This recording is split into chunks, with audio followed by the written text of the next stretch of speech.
Hello students, how are you all? I hope you all are doing good. Welcome to the Torque Institute. I am Anu Gupta and I will going to teach you the physics subject, right? तो अभी तक हम लोगों ने बात करी थी कि क्लास 9th का हमने चैप्टर मोशन स्टार्ट किया था जिसमें हम अभी तक लेक्चर नंबर 1 एंड 2 कर चुके हैं। आज हमारा लेक्चर 3 होने वाला है। लेक्चर 1 और 2 ही देख के आप लोग इस लेक्चर पे आइएगा तो ज़्यादा आपको बेटर अंडरस्टैंडिंग आएगी।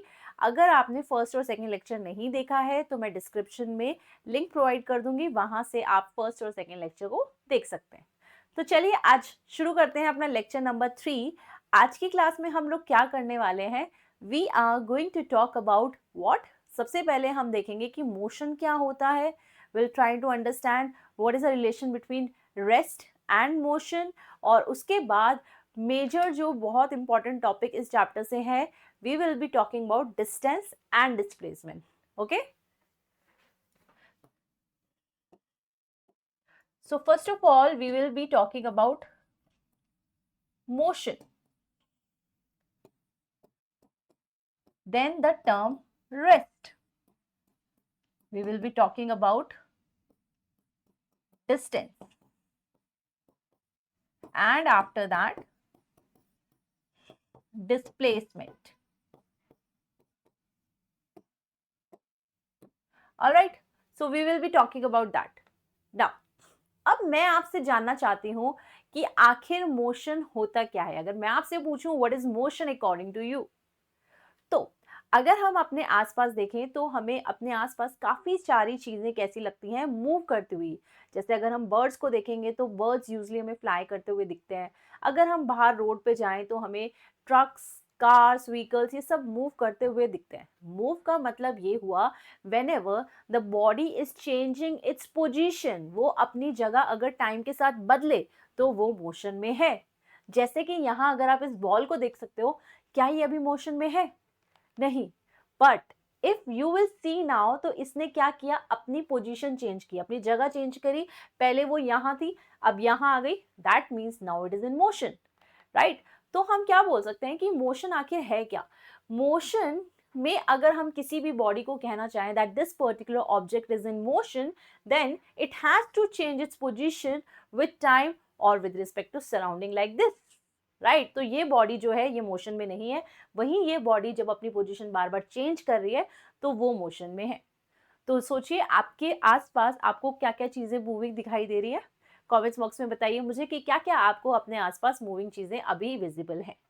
ओके, वहीं अगर मोशन के बाद हम दूसरी टर्म की बात करें विच इज रेस्ट, तो रेस्ट क्या होता है, जब बॉडी कोई अपनी पोजीशन जगह जो है वो चेंज ना करे टाइम के रिस्पेक्ट में, तो फिर वो रेस्ट पे है। Like if you can take the example of your house, right, if you will take the example of the trees, buildings, ये सब हम देखते हैं कि टाइम के साथ इनकी जो पोजीशन है वो नहीं बदलती, राइट। तो ऐसे ऑब्जेक्ट्स जिनकी पोजीशन जो है टाइम के साथ बदलेगी दैट इज इन मोशन, जिनकी नहीं बदलेगी that is at rest. Okay, अच्छा अगर मैं आपको कहूं कि दिस इज ऑल्सो पॉसिबल कि आपको अपना घर मोशन में दिख सकता है, दैट इज पॉसिबल। क्या आप मुझे बता सकते हैं ऐसा पॉसिबल कैसे हो सकता है? यस इट इज पॉसिबल, क्योंकि आपको क्या देखना है कि आपके जो घर की पोजीशन है वो टाइम के रिस्पेक्ट में चेंज होनी चाहिए, राइट। तो अभी तो आपने बोला कि मेरा घर की पोजीशन मुझे चेंज होती हुई नहीं दिखती, that is why it is at rest. But सोचिए, क्या आपका घर किस पे, अर्थ पे है? अर्थ इटसेल्फ इज इन मोशन। तो अगर अर्थ मोशन में है, अर्थ घूम रही है, तो क्या आपका जो घर है वो भी तो मोशन में है? तो वो किसके लिए मोशन में है, चलिए देखते हैं। So if will see this, right. तो अगर हम बात करें किसी एस्ट्रोनॉट की, तो अगर एस्ट्रोनॉट अगर हमारी अर्थ को देखता है तो उसे अर्थ मूव करती हुई दिखती है, और अर्थ मूव करती हुई दिखती है मतलब जो हमारा घर है वो भी तो उसे मोशन में दिखता है। You are understanding this point कि that our houses, our trees, buildings that can be in motion as well. It all depends upon what, it all depends कि देख कौन रहा है। जैसे अगर एस्ट्रोनॉट के देखा तो उसने बोला that house is in motion, but क्या हमारे हाउस को मोशन में देखने के लिए हमें बाहर जाके, अर्थ से बाहर जाके ही उसे मोशन में देखना पड़ेगा? No, it's not like that. चलिए मैं आपको थोड़ा समझाती हूँ ये कंसेप्ट को लेके, ठीक है। तो देखिए इसमें होता क्या है, एक्चुअली दुनिया में हम हर एक चीज को कैसे ऑब्जर्व करते हैं, विद रिस्पेक्ट टू रेफरेंस, ठीक है ना, विद रिस्पेक्ट टू रेफरेंस। आपके लिए, आपको जैसे मैंने क्या माना, I am the reference one, I am the origin, जिसके रिस्पेक्ट में सारी चीजें ऑब्जर्व करने वाली। तो फिजिक्स में, साइंस में हम क्या मानते हैं, जो रेफरेंस होता है वो हमेशा खुद को रेस्ट पे ही मानता है। मतलब मैं अपने आप को क्या मानूंगी, रेस्ट पे, even though I am moving, even though I am in motion, but I consider my self always at rest, ठीक है। सो मैं अगर अभी देखो रुकी हुई ना, तो व्हाट विल आई से, this board is at rest, okay, I will say like this board is at rest. But when even when I'll start moving, देखो, when I'm moving, then I will not say I'm moving, मैं यही बोलूंगी अच्छा the board is moving, the board is going back, okay। मतलब आपको क्या मानना है, you are at rest only, you are at rest only, बाकी आसपास की दुनिया रेस्ट पे भी हो सकती है, मोशन में भी हो सकती है, इट इज लाइक दैट। समझ में आया कि आपको अपने आप को मोशन में नहीं, आपको हमेशा अपने आप को रेस्ट में मानना है, चाहे आप मोशन में हो या रेस्ट में हो, ओके। तो अगर आपके सामने आपका घर है, यू आर एट रेस्ट, तो घर भी आपको रेस्ट पे लगेगा। बट लेट अस सपोज आपने चलना शुरू किया, तो आप ये नहीं कहोगे मैंने चलना शुरू किया, आप कहोगे अरे मेरा घर पीछे जा रहा है, पीछे छूट रहा है मेरा घर, तो your house is in motion now, ठीक है। तो व्हाट वी से, हम ऐसा बोलते हैं कि रेस्ट एंड मोशन ना, this is the relative term. ये सारा इस बात पे डिपेंड करता है कि आप किसके रिस्पेक्ट में बात करना चाहते हो। Rest and motion are relative terms, you are understanding this. चलिए, आपकी बेटर अंडरस्टैंडिंग के लिए एक दो क्वेश्चंस भी कर लेते हैं, आपको ज्यादा क्लियर हो जाएगा, ठीक है, इस बारे में। Okay, now you have to give me the answer for this, okay. Here you can see we have the school, we have the home, and this is you with your father, right? And you are on the bicycle. Now what is happening? You are going somewhere, है ना, आप जा रहे हो अपने पापा के साथ कहीं पे, देखिए ऐसे। So basically you are in motion, है ना, ऐसा आपको देख के लग रहा है। बट अब हम बात कर लेते हैं यहाँ पे, देखिए, अगर यहाँ पे हमने देखा school is, you have to tell कि स्कूल जो है वो रेस्ट में है या मोशन में है। This is what, with respect to home. तो विद रिस्पेक्ट टू होम मतलब ऑब्जर्वर कौन है, होम। तो अगर हम होम के रिस्पेक्ट में घर से पूछें, है ना, घर से पूछें, अच्छा घर आप बताओ कि स्कूल आपके रिस्पेक्ट में क्या है, तो क्या इसकी पोजीशन चेंज हो रही है विद रिस्पेक्ट टू होम, नहीं। So that means school is at rest with respect to home, right. चलिए, अब नेक्स्ट क्वेश्चन देखिए क्या है, school is at rest or in motion with respect to cycle. So again, who is in motion? Now देखो, cycle जो है, this time cycle is the observer. तो although हमें पता है साइकिल मूव कर रही थी, राइट, साइकिल में मोशन था, बट हम ये नहीं कहेंगे। तो साइकिल क्या मानेगी, वो अपने आप को रेस्ट पे मानेगी। अब उसके लिए स्कूल कैसा है, school is in motion, very good.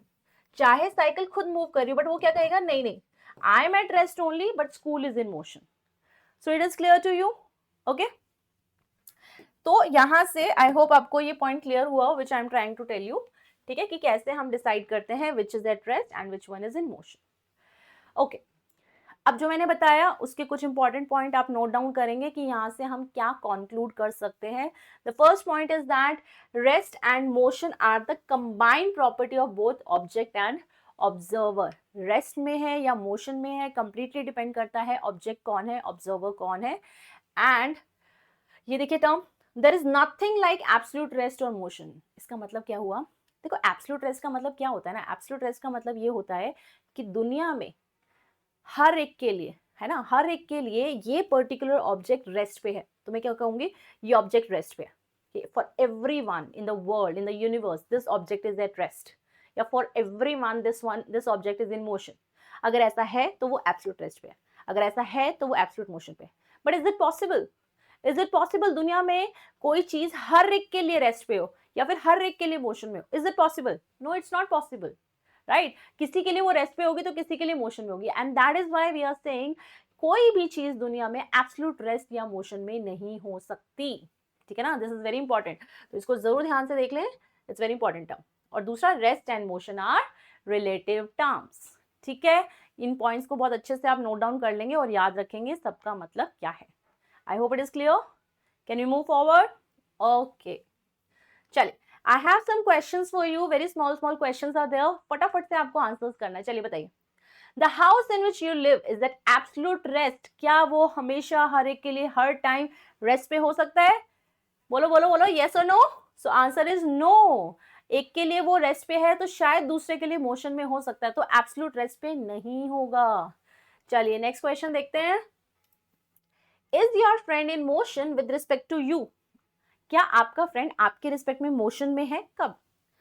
If both are sitting in a car from Delhi to Mumbai traveling 1500 kilometre in 2 hours, अगर आप और आपका फ्रेंड दोनों एक ही गाड़ी में बैठे हैं, समझ रहे हो, दोनों एक ही गाड़ी में बैठे हैं और यहाँ से ट्रैवल करके एक जगह से दूसरी जगह जा रहे हैं, तो क्या आपका फ्रेंड आपके रिस्पेक्ट में मोशन में है कि रेस्ट में है? बोलो बोलो, क्या उसकी पोजीशन, क्या उसकी जगह आपके रिस्पेक्ट में चेंज हो रही है? क्या आपको ऐसा लग रहा है कि मैं पीछे छूट गया वो आगे चला गया, या मैं आगे चला गया वो पीछे छूट गया, ऐसा कुछ नहीं ना। Throughout the journey you feel that it is at rest. तो इसका आंसर क्या हो जाएगा बताइए? No, it's answer is no. Is it clear? चलिए इसका बताइए, कंसेप्ट ऑफ रेस्ट और मोशन, कंसेप्ट ऑफ रेस्ट और मोशन इनमें से कौन सा ठीक है? रिलेटिव, एब्सोल्यूट या दोनों? सो answer is relative, absolute is not possible, right, जो अभी हमने बात करी, तो रिलेटिव इज द आंसर। ठीक है, okay. So is it clear? यहाँ तक जो जो बातें मैंने आपको बताई समझ में आई? तो it was about the rest and motion, ठीक है ना, जो हमने अभी बात की है रेस्ट एंड मोशन की बात की। आई होप आपको अच्छे समझ में आया हो। अब हम अपने नेक्स्ट टॉपिक की तरफ बढ़ रहे हैं जो है डिस्टेंस एंड डिस्प्लेसमेंट, इसके बारे में बात करेंगे। ठीक है, चलिए तो ट्राई टू अंडरस्टैंड दिस। देखिए हम क्या कंसीडर कर रहे हैं, हम एक पॉइंट से दूसरे पॉइंट, यहाँ पे जाना चाहते हैं, इस पॉइंट से दूसरे पॉइंट पे जाना चाहते हैं। So what are the ways by which we can go from one place to another? बताइए।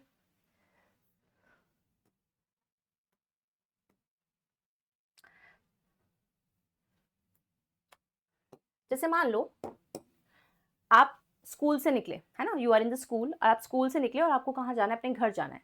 तो क्या आपका स्कूल से घर तक जाने के लिए सिर्फ एक ही रास्ता पॉसिबल है? There is only one way, या फिर ए से बी जाने के लिए मल्टीपल पाथ्स आर पॉसिबल? हो सकता है कि आप ऐसे घूम के गए हो, ठीक है, and during that you have travelled 5 kilometres, ठीक है, मान लेते हैं ऐसा। या फिर ऐसा हो सकता है आपने कोई और पाथ चूज किया हो and in this path the distance is 3 kilometre, so I have taken this one as path 1, this one as path 2, okay, और आपको एक और पाथ मिला है, ठीक है, ए से बी जाने के लिए, and that is what, that is the straight line. ठीक है, तो ये मान लेते हैं this is 2 kilometre. So we have 3 different paths. आपको स्कूल से घर जाने के लिए 3 अलग अलग रास्ते पता है, 5 किलोमीटर, 2 किलोमीटर, 3 किलोमीटर्स। ओके, तो एक्चुअली में जो रास्ता आप चलोगे, जैसे मान लो आपने क्या किया, आपने ये वाला पाथ चूज किया, सो this is the path length which you have actually travelled. तो इसको क्या बोलते हैं कि आपने इतना डिस्टेंस ट्रैवल किया 5 किलोमीटर्स। लेकिन पाथ 1 के लिए ही अगर मैं डिस्प्लेसमेंट बोलूं कि डिस्प्लेसमेंट क्या होगा, तो ध्यान से सुनिए, डिस्प्लेसमेंट क्या होता है? This is the shortest path between the 2 points, 2 points के बीच का सबसे छोटा रास्ता। अब देखिए, अगर मैं बोल रही हूं मेरे पास ये एक पॉइंट है ए और ये एक बिंदु है बी, चलो ये बताइए इनके बीच में सबसे छोटी लाइन क्या बन सकती है? Which is the smallest line which is possible? क्या वो ऐसे बनेगी, क्या वो ऐसे बनेगी, और will it be a straight line? बोलो बोलो बोलो। So shortest line between the 2 points will always be a straight line, है ना, that will always be a straight line. तो जो स्ट्रेट लाइन होती है एक पॉइंट से दूसरे पॉइंट के बीच में, इसी को क्या बुलाते हैं? Displacement, the shortest path between the 2 points. अब वो रास्ता आपने एक्चुअली में चला हो या नहीं चला हो, जैसे आपने चाहे पाथ 1 लिया हो, तो आप क्या बोलोगे? Distance travel is 5 kilometre, but what is displacement? That is 2 kilometre, the straight line that is 2 kilometre. चाहे फिर आपने वो रास्ता चुना हो या नहीं चुना हो, लेकिन शॉर्टेस्ट तो वही है ना, 2 किलोमीटर्स, ऐसा। ठीक है, तो यहाँ पे हम लिख लेते हैं, ये देखिए कि we are going to write the distance here and here we are going to write the displacement. Okay, तो बेटा ये देखिए पाथ 1 के लिए बात करते हैं, then we have path 2 and then path 3। चलिए पाथ 1 के लिए डिस्टेंस बताइए कितना है, 5 किलोमीटर्स, राइट। पाथ 1 के लिए डिस्प्लेसमेंट बताइए कितना है, आपने चला है नहीं चला है doesn't matter, but straight line क्या है 2 किलोमीटर्स, राइट। चलिए पाथ 2 कौन सा है, ये है पार्ट 2, इसमें कितना है, कितना चला आपने 3 kilometres, the distance which you have travelled is 3 kilometres, but actually में सबसे छोटा रास्ता क्या है, चाहे आपने चला हो या नहीं चला हो, दैट इज 2 किलोमीटर, ठीक है। और आपको बेटा ये भी नहीं सोचना है अरे यार गवर्नमेंट ने तो मेरे घर से लेके स्कूल तक एक स्ट्रेट रोड बनाया ही नहीं है, मैं तो जा ही नहीं सकता, ऐसा तो कोई रास्ता ही नहीं, ऐसा नहीं सोचना। आपको सिर्फ ये देखना है एक पॉइंट से दूसरे पॉइंट के बीच में सबसे छोटी सीधी लाइन कौन सी है, दैट्स इट, ओके। चलो लास्ट में पार्ट 3 की बात करते हैं। पार्ट 3 ये वाला है, तो अगर आप इस पे चलते हो तो आपका डिस्टेंस है 2 किलोमीटर्स और डिस्प्लेसमेंट भी है 2 किलोमीटर्स।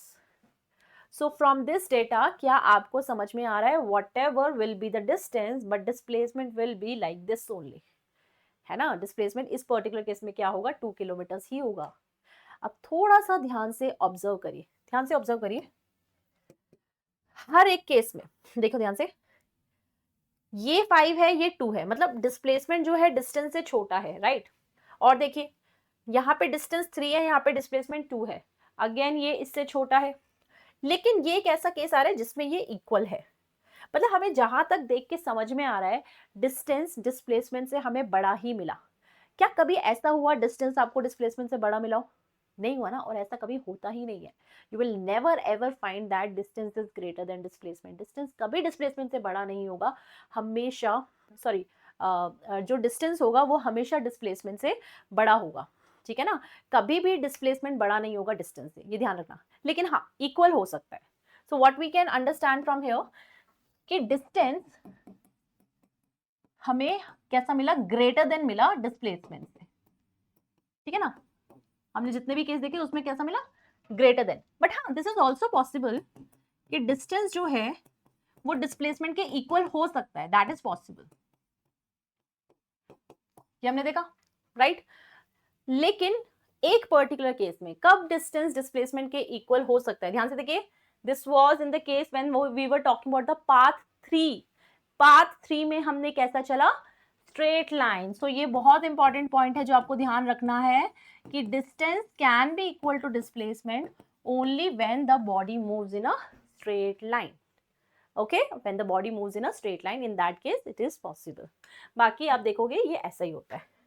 तो यहाँ पर हम क्या कह सकते हैं, हम चाहें तो ऐसा भी लिख सकते हैं, distance is greater than equals to displacement,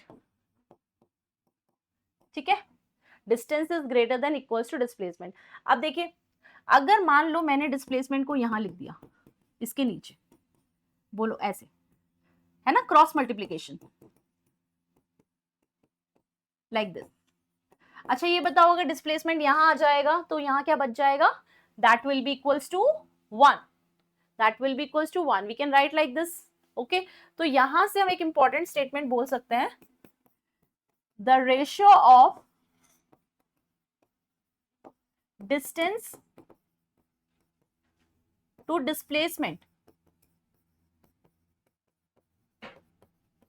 is always greater than or equal to 1, right, कि डिस्टेंस बाय डिस्प्लेसमेंट हमेशा ग्रेटर देन इक्वल्स टू 1 होगा। और देखिए इसको मैं देखो एक और तरीके से आपको लिख के दिखाती हूँ, हमने बोला distance greater than equals to displacement, ठीक है ना, जिसमें हम डिस्प्लेसमेंट को यहां लेके गए थे, ओके। क्या हम ऐसा कर सकते हैं, हम डिस्टेंस को यहां ले जाएं, तो क्या ये ऐसा लिखा जाएगा लाइक दिस, बोलो। So there are the 2 ways to write this, है ना। तो अब पहले वाले केस में हमने क्या लिखा था, the ratio of distance to displacement, right. देखो मैं आपको दोबारा समझा देती हूँ। हमने क्या बोला सबसे पहले कि डिस्टेंस जो होगा वो डिस्प्लेसमेंट से बड़ा ही होगा, कभी भी हमें वो छोटा तो नहीं मिलेगा। लेकिन हाँ, इक्वल मिल सकता है। इक्वल मिल सकता है कब? जब बॉडी स्ट्रेट लाइन में मूव करे, ऐसा हमने बोला था। फिर मैंने आपको क्या बोला, आप इसको और इसको कंबाइन करके ऐसे लिख सकते हो। देखो ग्रेटर देन इक्वल्स टू 1 को कंबाइन करके, ग्रेटर देन इक्वल टू को कंबाइन करके ऐसा लिख सकते हैं। अब इसको यहाँ ले आओ तो ये ऐसा लिखा जाएगा। तो it's something very important statement है ना, इससे क्वेश्चंस भी आते हैं, एमसीक्यूज भी बहुत बन सकते हैं कि ratio of distance to displacement क्या होगा, that will always be greater than और इक्वल्स टू 1। तो कभी तो ऐसा पूछ लेते हैं और कभी ऐसा पूछ लेते हैं, the ratio of displacement to distance.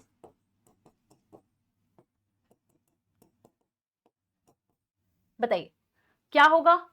Displacement by distance हमेशा किससे?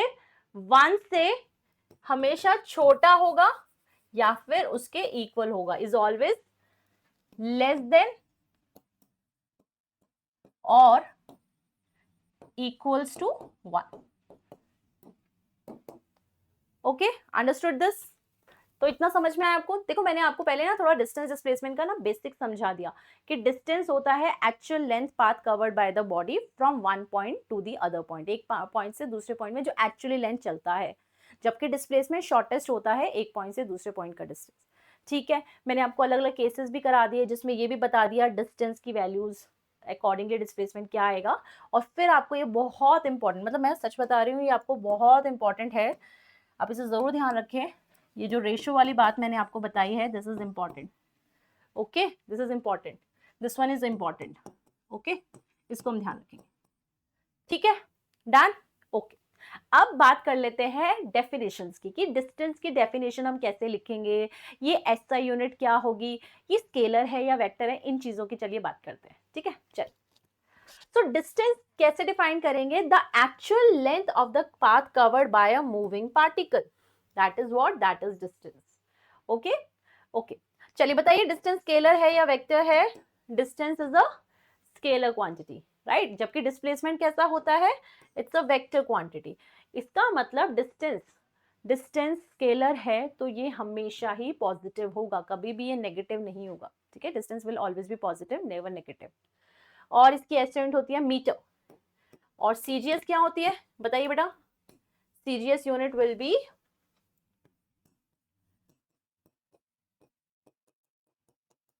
सेंटीमीटर। ठीक है, ये होती है मीटर, ये होती है सेंटीमीटर। डिस्टेंस हमेशा पॉजिटिव होगा, जैसा मैंने आपको बताया स्केलर क्वांटिटी है तो नेगेटिव नहीं होगा। ठीक है, और ये डायरेक्शन पे भी डिपेंड नहीं करता है। ठीक है, फिर उसके बाद देखिए डिस्टेंस कभी भी डिक्रीज नहीं करेगा, it will always be increasing. अब ये देखते हैं कि कौन सी ऐसी डिवाइस है which is use to measure the distance, that device name is odometer. Very good, the device name is odometer. आप देखोगे आपके जो कार वगैरह होती है ना, उसमें जिसमें डिस्टेंस मेजर करके लिखा होता है उसके अंदर लगा होता है ओडोमीटर। वही स्पीड को मेजर करने के लिए भी एक डिवाइस लगी होती है कार में, बताइए कौन सी होती है?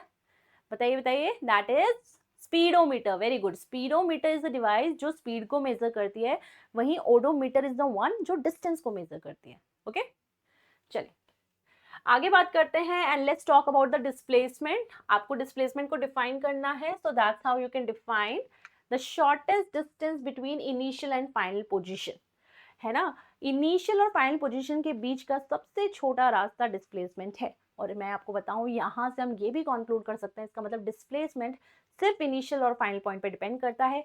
बीच में आपने रास्ता कैसा चला है, आप कितना घूम के आए हो, कैसे आए हो, इस बात से फर्क नहीं पड़ता। तो ये मतलब हम कह सकते हैं डिस्प्लेसमेंट हमारा पाथ इंडिपेंडेंट होता है, पाथ पे डिपेंड नहीं करता। ओके, चलिए then the next one is it's a vector quantity. SI unit same होती है जो डिस्टेंस की होती है, दैट इज मीटर। तो डिस्प्लेसमेंट की भी मीटर होती है और सीजीएस होती है सेंटीमीटर। ओके, देखिए वेक्टर है तो it can be positive, negative and even zero. अच्छा मैम, आपने हमें वो वाले एग्जांपल्स तो बता दिए जिसमें डिस्प्लेसमेंट पॉजिटिव हो सकता है, बट ये नेगेटिव और जीरो कैसे हो सकता है? How is it possible? तो चलिए देखते हैं ऐसा कैसे हो सकता है। देखो, अगर मान लो आपने पॉइंट ए से चला और आप कहां तक गए? बी पॉइंट तक गए। और कुछ रास्ता चल के आप वापस कहाँ आ गए, सेम ए पॉइंट पे। आपने यहां से चला, वापस कहाँ गए, यहीं पे। तो if initial point and final point is same, अगर आपका इनिशियल और फाइनल पॉइंट सेम होगा, इन दैट केस डिस्प्लेसमेंट हो जाएगा जीरो। ठीक है ना, इनिशियल और फाइनल पॉइंट का अगर सेम है तो डिस्प्लेसमेंट जीरो हो जाएगा, क्योंकि हम क्या बोलते हैं, इनिशियल और फाइनल पॉइंट के बीच का सबसे छोटा रास्ता जो कि कुछ है ही नहीं, वो तो सेम ही पॉइंट पे है, इसलिए displacement zero. Similarly you can take the example of this, है ना, जैसे मान लो आपने इस पॉइंट से चला, आप घूम के दोबारा यहीं आ गए, तो भी डिस्प्लेसमेंट हो गया zero. So all these examples you can take for the zero displacement. But क्या डिस्टेंस जीरो है? No, it is not zero. But क्या इसमें है? No, it is not zero. Distance zero नहीं है, बट डिस्प्लेसमेंट जीरो है। ठीक है, चल नेगेटिव डिस्प्लेसमेंट का एग्जाम्पल मैं आपको जल्दी बताऊंगी, देखते रहिए। ऑलराइट, देखिए अब आपके स्कूल में ना काफी बार आपसे पूछते हैं, 2 मार्क्स का क्वेश्चन आ जाता है या 3 मार्क का क्वेश्चन आ जाता है, सब्जेक्टिव क्वेश्चन पूछते हैं, right the differences between distance and displacement. तो ये मैंने आपको पूरा लिख के दे दिया है कि जब भी आपका क्वेश्चन ऐसा आए कि आपको डिफरेंसेस लिखने हैं, सो that's how you can write the differences. जो भी मैंने अभी तक आपको बताया समझाया, वही सारे यहाँ पर मैंने मेंशन किए हैं for the difference purpose. Okay, तो इसको जरूर आप अच्छे से लिख लेना, नोट डाउन कर लेना या फिर स्क्रीनशॉट ले लेना, ये आपके बहुत काम आने वाला है। लीजिए, ठीक है, चल अब I have some questions for you and I expect कि आप जल्दी जल्दी से कमेंट बॉक्स में आंसर्स लिख के मुझे बताइए कि क्या इनके आंसर्स हैं। बहुत आसान सवालों से मैं शुरू कर रही हूँ, तो देखिए और बताइए answer. So displacement is dash distance between initial and final position. बताइए बताइए, displacement क्या है? It's the shortest distance. Very good, shortest distance. Next one, displacement is path dependent. वो कह रहे हैं displacement path पे depend करता है क्या? बोलो, no, it doesn't depend upon that. ये सिर्फ initial और final point पे depend करता है, जैसे मैंने आपको बताया था, right? Okay, चलिए next question भी है हमारे पास। Which of the following is true for displacement?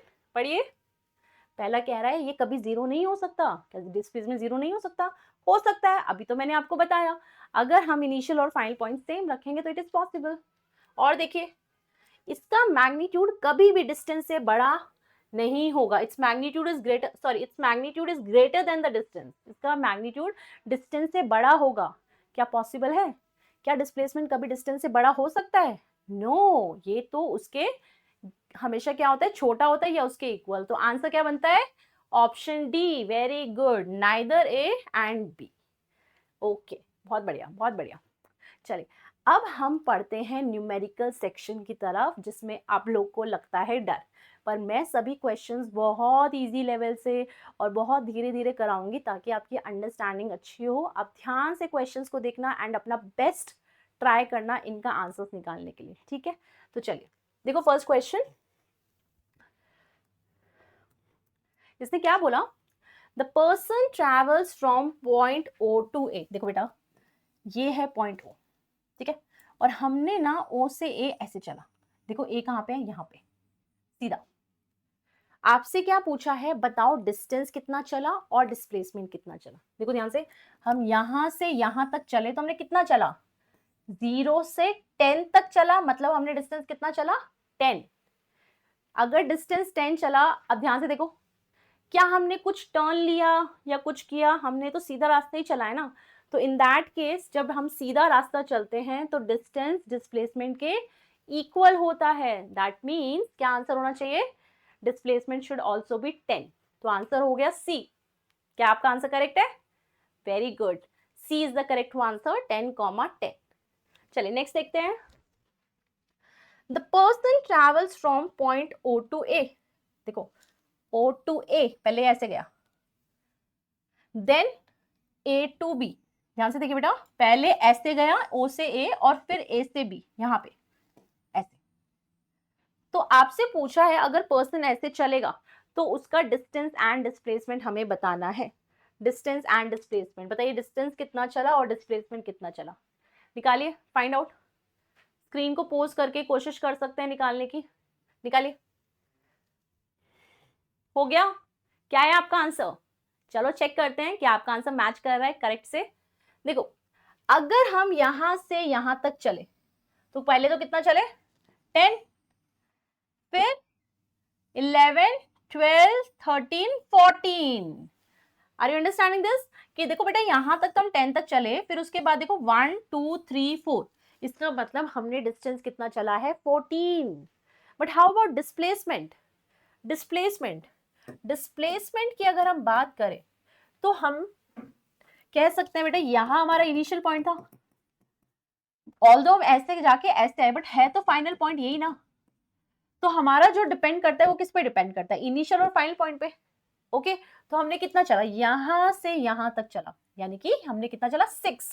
So I can say the distance is 14 and the displacement is 6। So answer is D. क्या आपका भी यही आंसर है?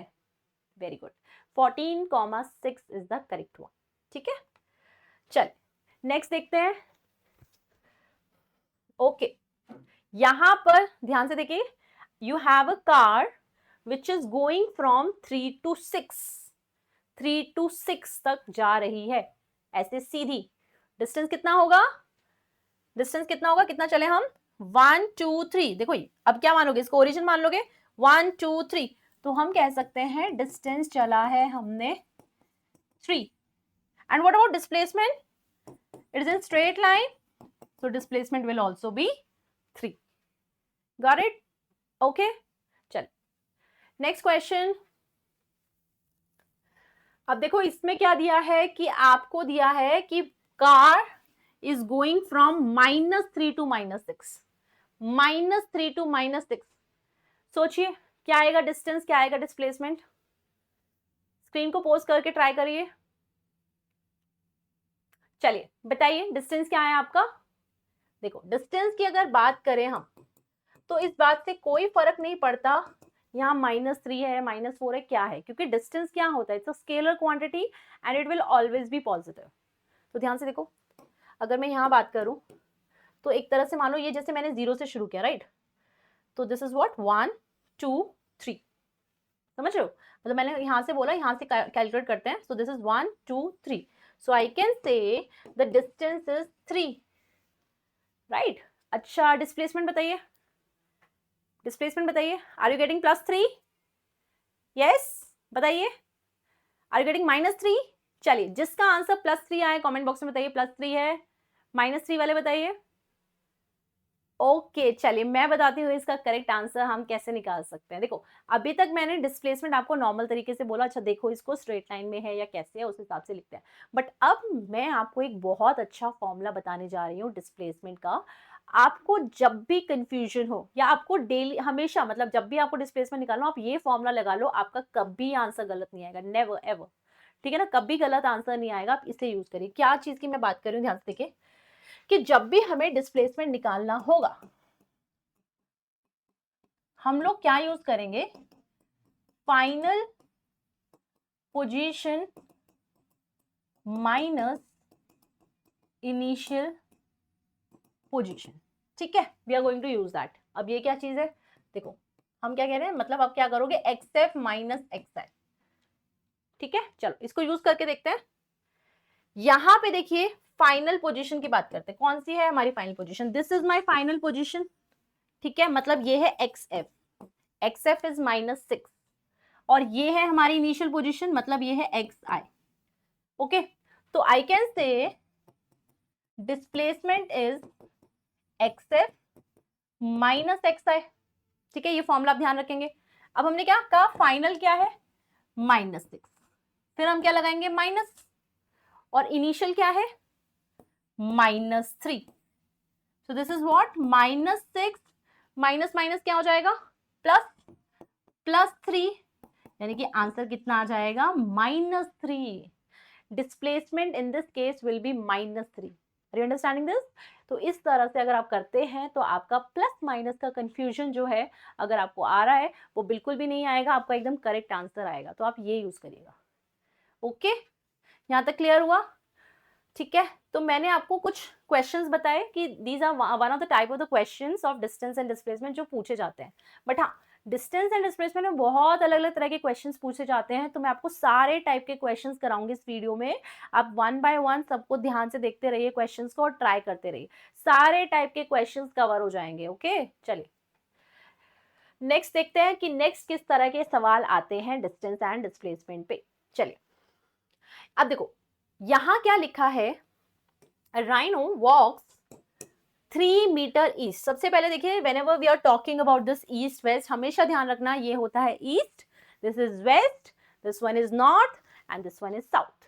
ठीक है, तो उसने क्या बोला, राइनो वॉक्स 3 मीटर ईस्ट, ठीक है, and then walks 4 metre north, मतलब ऊपर 4 मीटर, यहाँ पे 3 मीटर।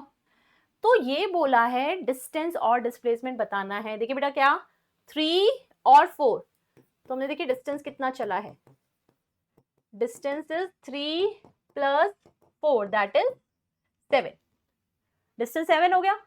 अब हमें निकालना है डिस्प्लेसमेंट, ठीक है ना, डिस्प्लेसमेंट। अब डिस्प्लेसमेंट क्या होता है, इनिशियल पॉइंट ये है, फाइनल पॉइंट ये है। डिस्प्लेसमेंट होता है इनिशियल और फाइनल पॉइंट के बीच का सबसे छोटा रास्ता, राइट। तो यहां पर वो क्या होगा, एक स्ट्रेट लाइन। तो यानी कि क्या हमें ये पता लग गया, मतलब डिस्प्लेसमेंट पता चल गया, यस। तो इसको निकालने के लिए हम क्या कर सकते हैं, देखिए ध्यान से, अगर मैं इसको मान लूं ये मेरा एक ट्राइंगल की तरह बन गया ना, राइट एंगल ट्राइंगल की तरह, जिसमें ये मेरा एंगल कितना है 90 डिग्री, ठीक है। तो क्या मैं इसको बेस बोलूं, क्या हम इसको परपेंडिकुलर बोल लें, क्या हम इसको हाइपोटेन्यूज बोल लें, है ना, ऐसे कह सकते हैं। तो अब समझ में आ रहा है आपको कि अगर ये राइट एंगल ट्राइंगल है और हमें हाइपोटेन्यूज निकालना है, तो how we can find if we have the perpendicular and base as well. याद आ रहा है कुछ, very good. So we can use Pythagoras here, by using Pythagoras theorem we can find out the answer, ठीक है। अब ये कैसे यूज करते हैं, हाइपोटेन्यूज का स्क्वायर इक्वल्स टू परपेंडिकुलर का स्क्वायर प्लस बेस का स्क्वायर। ओके, अब हमारा ट्राइंगल कैसा बन रहा था, 3 4 एंड दिस वन इज 5, है ना। अगर हम इसको सॉल्व करेंगे तो 5 आ जाएगा। देखो कैसे आएगा, क्या ये सही है, हाइपोटेन्यूज का स्क्वायर इज इक्वल्स टू 4 का स्क्वायर प्लस 3 का स्क्वायर। 4 का स्क्वायर कितना होता है, 4 का स्क्वायर इज 16, 3 का स्क्वायर इज 9, 16 प्लस 9 इज 25। अब क्या करें, यहाँ पे स्क्वायर है तो we can use under root both side, तो इससे कितना आ जाएगा 5। तो देखिए आ गया ना 5। सो that means hypotenuse will be what, that will B 5, और यही हमारा क्या है, दिस इज द डिस्प्लेसमेंट। तो यानी कि डिस्प्लेसमेंट कितना आ गया 5। So what is the correct answer of this question, that is 7,5। You understood this, समझ में आया। अगर आपके इस तरह के क्वेश्चंस आएंगे तो हम ऐसे इन्हें सॉल्व कर सकते हैं। एक और क्वेश्चन दूं मैं आपको, ऐसा करोगे ट्राई, चल चल, अगर आपको ट्राई करना है तो ये ट्राई करिए। मान लो एक बॉडी ने इस पॉइंट से चलना शुरू किया और कितना चला 5, और यहां से ऊपर कितना चला 12, ठीक है ना, 12 मीटर। चल यहां से यहां तक डिस्टेंस एंड डिस्प्लेसमेंट दोनों निकालना है, बताइए मुझे। पोज द स्क्रीन, स्क्रीन को पोज करिए, ट्राई करिए, डिस्टेंस और डिस्प्लेसमेंट मुझे दोनों बताइए, कमेंट बॉक्स में आंसर करिए, जल्दी बताइए। हो गया, कैन वी डिस्कस नाउ। तो डिस्टेंस कितना हो जाएगा 5 प्लस 12 दैट इज 17 मीटर। वहीं अगर हम डिस्प्लेसमेंट निकालें तो कैसे निकालोगे, विद द हेल्प ऑफ, कैसे निकालेंगे, यहां भी अगेन हम यूज कर सकते हैं पाइथागोरस थ्योरम, राइट। तो आप पाइथागोरस लगाएंगे तो यहां पर क्या आएगा, अंडर रूट ऑफ 5 का स्क्वायर प्लस 12 का स्क्वायर। 5 का स्क्वायर कितना होता है 25, 12 का स्क्वायर कितना होता है 144, ऐसा यह है आपका। उसके बाद क्या करेंगे, इनको add, so this is root 169। ये रूट 169 किसके इक्वल हो सकता है, very good, that is equals to 13। तो हमारा इस क्वेश्चन का आंसर कितना आ जाएगा 13 मीटर। ऑलराइट, सो इस क्वेश्चन में हमने कैसे निकाल लिया, पॉइंट ए से बी तक का डिस्टेंस एंड डिस्प्लेसमेंट। क्लियर हो जाएंगे वाले क्वेश्चन। करना क्या है, you have to use the Pythagoras here, ठीक है। Okay, ready for the next type of questions. देखना चाहते हो नेक्स्ट टाइप का कैसा क्वेश्चन आ सकता है। ये देखिए, अ साइक्लिस्ट राइड्स 10 किलोमीटर ईस्ट। देखिए, पहले तो आप ऐसे बना लीजिए, ईस्ट, वेस्ट, नॉर्थ, साउथ। तो क्या बोला, अ साइक्लिस्ट राइड्स 10 किलोमीटर ईस्ट, या आपने 10 किलोमीटर बनाया, 5 किलोमीटर साउथ, ये देखिए नीचे जाना है 5 kilometre, and finally 8 kilometre west. अब वेस्ट किस तरफ है, इस तरफ, तो आपको इधर आना है 8 किलोमीटर ऐसे। So basically this is the diagram, right? ऐसा,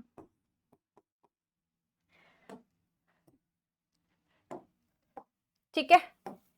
अब चलिए इसको ट्राई करेंगे कि कैसे इसको सॉल्व करेंगे। देखो ध्यान से, आप देखो यहां हम 10 गए, चलो मैंने ना थोड़ा इसको बड़ा करके बना देती हूँ। ये डायग्राम कुछ ऐसा है, this is your 10, 5 and then 8, ठीक है ना, ऐसा है ना डायग्राम। अब देखो यहाँ पे ध्यान से अगर हम देखें तो इस 10 में से ये सेक्शन कितना है, 8 किलोमीटर। मुझे क्या करना है ना, इस पॉइंट और इस पॉइंट के बीच का डिस्टेंस और डिस्प्लेसमेंट बताना है। ओके, तो डिस्टेंस तो क्या हो जाएगा, सिंपली 10 + 5 + 8, ठीक है ना, 10 + 5 + 8। लेकिन डिस्प्लेसमेंट के लिए देखिए, इस पॉइंट और इस पॉइंट का सबसे छोटा रास्ता जो कि क्या है, दिस वन, ये this one you have to find. तो बेटा अब ध्यान से देखेंगे, इसमें हम क्या कर सकते हैं, अगर हम सोचें क्या ये एक राइट एंगल ट्राइंगल बन रहा है, जिसमें ये है हाइपोटेन्यूज, ये है बेस, ये है परपेंडिकुलर। देखो देखो कुछ ऐसा हो रहा है, तो क्या मुझे पता लग सकता है कि परपेंडिकुलर कितना है। ध्यान से सोचो, इफ दिस इज 5 किलोमीटर तो परपेंडिकुलर भी 5 किलोमीटर ही होगा, राइट। और देखिए अगर ये कितना है, ये पूरा कितना है 10, ये कितना है 8, दिस इज 10, दिस इज 8, तो यानी कि ये कितना होगा 10 - 8, right. So that must be 2 kilometre. समझ में आया, हमने क्या किया, हमने ये डायग्राम बना लिया पहले, फिर मैंने यहाँ पे आपको बताया कि इस पॉइंट और इस पॉइंट के बीच का डिस्प्लेसमेंट निकालना है, दैट्स अ स्ट्रेट लाइन। मैंने यहाँ पर और यहाँ पर इस तरह से खुद से ही क्या किया, लाइंस को एक्सटेंड किया, तो यहाँ पर एक राइट एंगल ट्राइंगल बना जिसमें ये है 5 and this will be 10 - 8 that is 2, right. ऐसा लिख सकते हैं। तो 5 और 2 आ गया आपके पास, देखिए इधर, now you have this 5 kilometers, 2 kilometers, and we need to find this. Now again, what will we use? Very good, Pythagoras. So hypotenuse का square equals to p का square plus b का square. So this is p is what? 5 का square plus 2 का square. So this is 25. 2 का square will be plus 4. तो ये कितना आ गया 29, तो answer will be √29 kilometre, correct, √29 kilometers, that is the answer. Is it clear to you? Okay, can you move forward to the next question? चलिए, now next question, one athlete has to complete 4 rounds of 200 meter of a circular track to complete in a race event. मतलब आपके पास क्या है, एक circular track है, ठीक है ना, इस तरह से। इस सर्कुलर ट्रैक में एक एथलीट ने इस पॉइंट से शुरू किया, ठीक है, और ऐसे करते करते one athlete has to complete 4 rounds of 200 metre of a circular track. मतलब इसका पूरा पैरीमीटर जो दिया है ना वो 200 मीटर का दिया है। एक चक्कर काटने का मतलब कितना काट लिया आपने, 200 मीटर्स, 200 मीटर्स। तो ऐसे ऐसे 4 राउंड काटे हैं, 4। तो ओवरऑल डिस्टेंस क्या होगा बताइए, एक में 200, 2 में 400, 3 में 600 एंड 4 में 800. Very good. 800 metre will be the distance covered by the athlete. Right, this is the answer. Very good. चलिए नेक्स्ट बताइए, अगर सेम क्वेश्चन में आपसे डिस्प्लेसमेंट पूछा जाए, सेम क्वेश्चन में 4 राउंड कंप्लीट करने के बाद एथलीट का डिस्प्लेसमेंट क्या होगा? अगर आपने 4 राउंड कंप्लीट किए हैं, means you have started from this point, coming back to this point, coming back to this point, after 4 rounds you will be at the same point. तो डिस्प्लेसमेंट क्या होगा? Displacement will B 0. Right, displacement will B 0. Very good. ठीक है, यहां तक clear है? ठीक है, ओके. चलिए, we are going to talk about the next question. ये जो नेक्स्ट क्वेश्चन है ये आपकी ही बुक का एनसीईआरटी का सवाल है. बहुत बार आता है, बच्चे बहुत कंफ्यूज होते हैं इस क्वेश्चन को लेके, इसलिए इसे बहुत ध्यान से देखना. क्वेश्चन बहुत आसान है, try to understand it properly. Okay, देखिए क्वेश्चन क्या है. An athlete completes 1 round of a circular track of diameter 200 meter in 40 seconds. चलिए, ये हमारा है सर्कुलर ट्रैक. ठीक है, क्या गिवन है? लाइन टू लाइन चलते हैं. It completes 1 round of a circular track of radius 200 metre. Radius दिया गया है 200 मीटर. एक चक्कर, जैसे कि बोला एक राउंड में कितना टाइम लगता है? 40 सेकेंड. ऐसा बोला, 40 सेकेंड. ठीक है, तो what will be the distance covered and displacement, दोनों ही पूछा गया है, डिस्टेंस भी और डिस्प्लेसमेंट भी. कब? At the end of 2 minute 20 second. कि जब, अभी तो देखो 40 सेकेंड की बात हुई, पर उसने बोला जब 2 मिनट 20 सेकेंड पूरे हो जाएंगे. देखो ध्यान से, जब 2 मिनट 20 सेकेंड पूरे हो जाएंगे तब डिस्टेंस और डिस्प्लेसमेंट बताना है. ओके, अच्छा देखो बेटा, 2 मिनट्स का मतलब क्या मैं बोलूं? 2 इंटू 60. क्या 2 मिनट्स का मतलब होता है 120 सेकेंड्स, है ना? 120 सेकेंड प्लस हमारे पास कितने सेकेंड बचे हैं? 20 सेकेंड. ये देखो, है ना? क्या बोला हमने? 2 मिनट 20 सेकेंड बोला ना उसने. 2 मिनट मतलब 2 into 60, 120 second plus 20 second. Okay, अब यहां देखो, अगर ये एक चक्कर काटता है तो उसमें कितने सेकेंड लग गए? 40. अब वो एक और चक्कर काटे, सेकेंड, तो 40 तो ऑलरेडी हो गया, एक और 40 हो गया मतलब 80, एक और 40 हो गया मतलब 120. कितने राउंड्स हुए? 3 राउंड्स हुए. 3 राउंड्स हुए और उसमें कितने चले गए सेकेंड? 120 सेकेंड. 3 राउंड्स में 120 सेकेंड चले गए. अब कितने सेकेंड बचे हैं? 20 सेकेंड. अब देखो, 40 सेकेंड में अगर पूरा राउंड होता है, 40 सेकेंड में अगर पूरा राउंड होता है तो आधा राउंड कितनी देर में होगा? 20 सेकेंड में. राइट, इसका मतलब कितने राउंड्स हुए? 3 राउंड्स तो पहले 120 सेकेंड में हो गए थे और अब बचा हुआ कितना हुआ गया? 20 सेकेंड में होगा हाफ राउंड. तो ये हो गए 3 राउंड्स इसके लिए प्लस 0.5 राउंड्स इसके लिए. मतलब हमें क्या समझ में आया? ओवरऑल राउंड्स कितने हुए, है ना? इस टाइम में कितने राउंड्स हुए? 3.5 राउंड्स हुए. हमें इसके लिए बात करना है डिस्टेंस और डिस्प्लेसमेंट दोनों को लेके. यहां तक समझ में आया? ठीक है, चल अब डिस्टेंस की बात करते हैं. ठीक है ना, कि डिस्टेंस कितना लगा. अगर मैं डिस्टेंस में बात करूं, एक राउंड की बात करते हैं. चलो, एक राउंड में कितना डिस्टेंस लगता है? देखो, अगर आप ऐसे गोल चलते हो मतलब you are covering the perimeter of the circle, है ना? अगर आप बाउंड्री पे चलते हो और पेरीमीटर ऑफ सर्कल क्या होता है? That is equals to 2 pi r. 2 pi r. R क्या होता है इसमें? That is radius. बेटा ध्यान से देखिए, डायमीटर कितना है?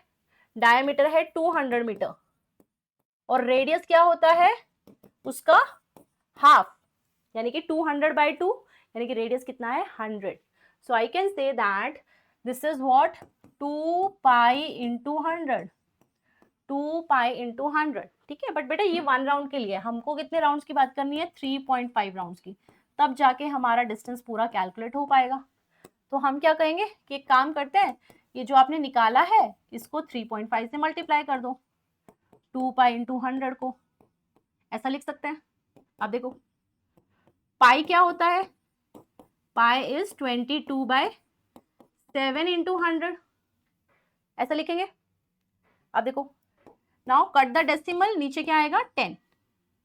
अब देखो आगे, 7 5 जा 35, ठीक है, 5 2 जा 10, 2 से 2 कैंसिल, क्या बचा 20, 200. So distance covered in 3.5 rounds, or I can say distance in 2 minutes 20 seconds will be 2200 metre.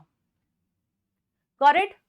इस तरह से हम डिस्टेंस निकाल पाएंगे. डिस्टेंस समझ में आ गया? ओके, चलिए अब डिस्प्लेसमेंट की बात करते हैं. देखो डिस्प्लेसमेंट के लिए समझो, हमने क्या बोला, इतनी देर में हमने 3 चक्कर तो ये काट लिए. अगर आपने 3 पूरे राउंड्स ले लिए तो इनिशियल फाइनल पॉइंट सेम है, डिस्प्लेसमेंट क्या हुआ 0, राइट. अब क्या बचा है, आधा राउंड. आप कहाँ आओगे, यहाँ पे आओगे.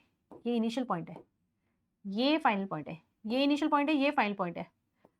तो क्या हुआ, इनके बीच की स्ट्रेट लाइन ये हो गई, which is equals to diameter, right, which is equals to diameter. So इसका मतलब हम अगर डिस्प्लेसमेंट की बात करेंगे, सो डिस्प्लेसमेंट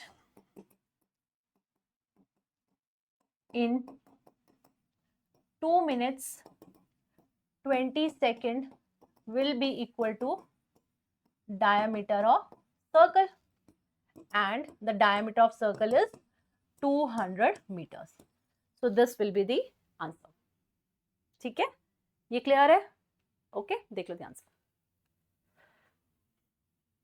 ओके, इस क्वेश्चन में कुछ डाउट लग रहा है? देखिए, समझ में आ गया कैसे किया है हमने. सबसे पहले 1 राउंड की बात करी, 40 सेकेंड्स में होगा. फिर हमने कहा 2 मिनट 20 सेकेंड का मतलब 3.5 राउंड्स है. उस हिसाब से हमने डिस्टेंस भी कैलकुलेट कर लिया है एंड डिस्प्लेसमेंट भी. Okay, so I hope it is clear. Okay, now I have some questions for you and these are the super fast questions. मतलब क्वेश्चन पढ़ते ही आंसर आ जाना चाहिए, ठीक है. तो देखिए बेटा, एनसीईआरटी एग्जाम्पलर से भी कुछ सवाल लिए गए हैं. फटाफट क्वेश्चन देखिए और आंसर करिए. In which of the following cases of motion the distance moved and the magnitude displacement are equal? किस केस में distance displacement के equal हो सकता है? कमेंट बॉक्स में आंसर करिए फटाफट से. Very good, option A is correct. जब बॉडी स्ट्रेट लाइन में मूव करेगी, इन that case, so when the car is moving in a straight line, तब ये पॉसिबल है. Ready for the next question? We have the super fast question again.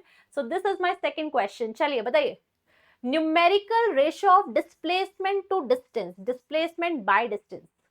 बताइए, मैंने पढ़ाया था आपको, जल्दी से बताइए कमेंट बॉक्स में क्या आंसर आएगा. Very good, option A, always less then 1. This is the correct one, always less then 1. Next question, a particle is moving in a circular path of radius r. एक particle move कर रहा है circular path में जिसका radius है r. After half a circle, आधे circle के बाद डिस्प्लेसमेंट क्या होगा? आधे सर्कल के बाद डिस्प्लेसमेंट क्या होगा? Very good, 2r is the correct answer. 2r is the correct one. बहुत ही बढ़िया, वेरी गुड. चलिए अब कुछ अच्छे सवाल करते हैं, ठीक है ना. Let's do some questions. मैं आपको एक चीज करके दिखाऊंगी और एक क्वेश्चन मैं आपको घर के लिए दूंगी, ठीक है. आपको वो क्वेश्चन ट्राई करना है. In the next class we will be discussing that particular question, ठीक है. Ready for that? चलिए, एक कंसेप्ट तो मैं यहाँ करा देती हूँ और एक क्वेश्चन आपको घर के लिए दिया जाएगा. चलिए देखिए इधर. Now what we are going to do, we are going to say that कि मान लो हमने क्या किया, अपना मोशन स्टार्ट किया फ्रॉम पॉइंट ए, ठीक है. I am talking about case 1. If we are moving from A to A, ठीक है, फ्रॉम ए टू ए. अगर हम ए से ए तक जाएं जिसका रेडियस है r, ठीक है, ऐसे. सबसे पहले मुझे बताइए, इन that case what will be the distance. Distance कितना ट्रैवल करोगे ए से? Distance will be 2 pi r. Very good. And how about displacement? अगर हम सेम पॉइंट पे वापस लौट के आएंगे तो डिस्प्लेसमेंट हो जाएगा 0. Very good, it will be 0, right. Very nice. चल नेक्स्ट केस, नेक्स्ट पॉइंट. मान लो अगर मैंने ऐसे ट्रैवल करके यहाँ आया है, ए से बी पॉइंट पे आया है, ठीक है. तो case 2, from A to B, distance बताइए कितना चला. 2 pi r में हम पूरा चलते हैं, लेकिन अब भी कितना चला, उसका half. That means we have travelled 2 pi r by 2, तो आंसर कितना हो जाएगा, पाई आर, वेरी गुड। और डिस्प्लेसमेंट, ए और बी के बीच की सबसे छोटी लाइन, सबसे छोटा रास्ता, that will be straight line, that means that is the diameter r plus r, तो कितना आंसर लिखोगे आप, इट इज 2r। क्लियर, यहां तक क्लियर है ये वाले पॉइंट। अब देखिए, मान लो मैंने कहा चलो एक काम करते हैं, let's take this point, this is c, हमने कैसे चला, यहां से यहां तक, ठीक है ना, यहां से यहां तक, इसके लिए फाइंड आउट करना है। चलो चलो बताओ बताओ, what will be the distance from a to c and what will be the displacement, that's a question. If you want to take some time you can pause the screen and try. a से c तक distance and displacement बताना है in terms of r। चलो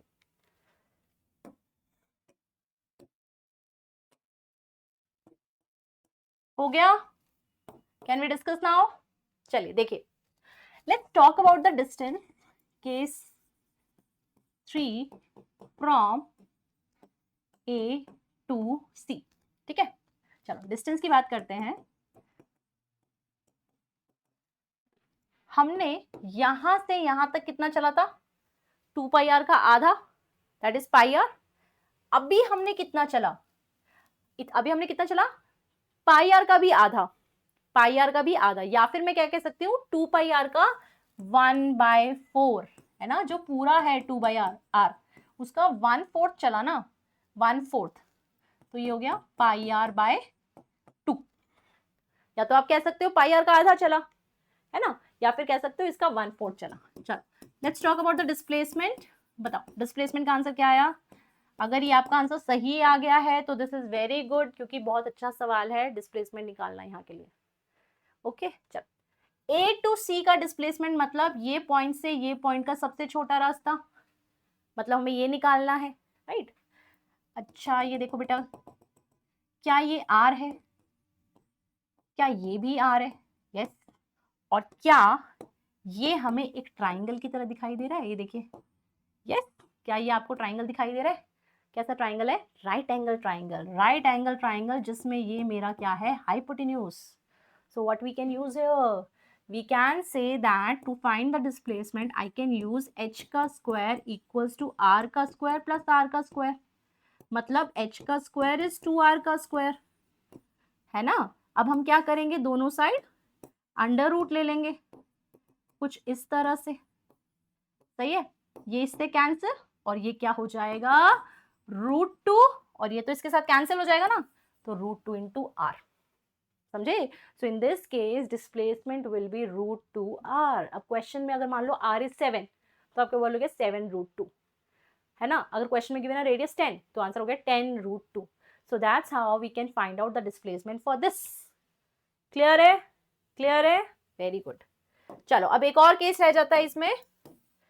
अगर मैंने आपको point बोला a से d, हमने देखो कैसे ट्रैवल किया, ये पूरा ट्रैवल किया ऐसे ऐसे, ठीक है ना।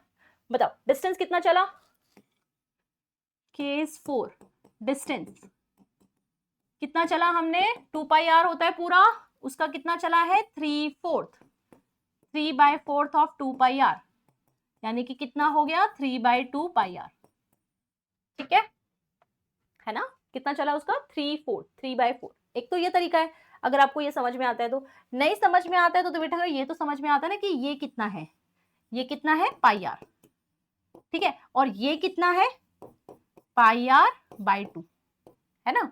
अब आप एलसीएम लोगे तो कितना एलसीएम आएगा 2, यहाँ ऊपर क्या आ जाएगा 2 pi are plus pi are, तो ये कितना हो गया 3 पाई आर बाय 2।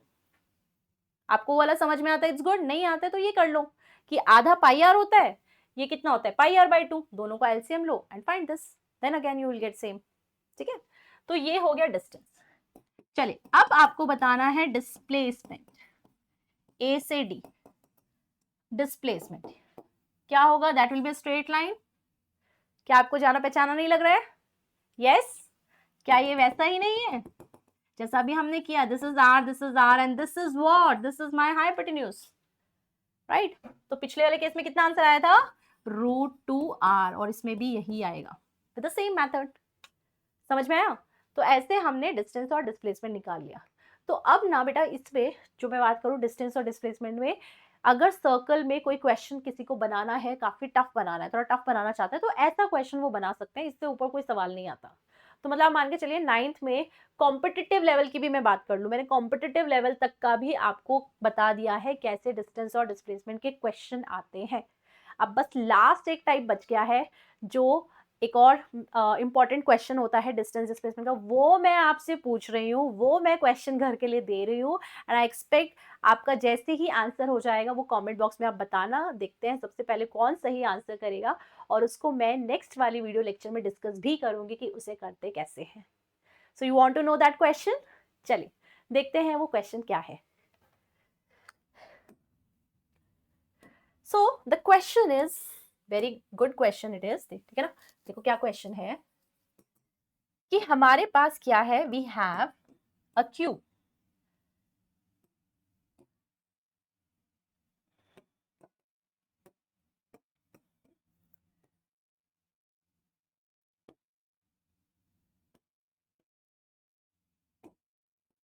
ठीक है। अच्छा क्यूब है तो सारी साइड्स कैसी होंगी, ऑल विल बी सेम।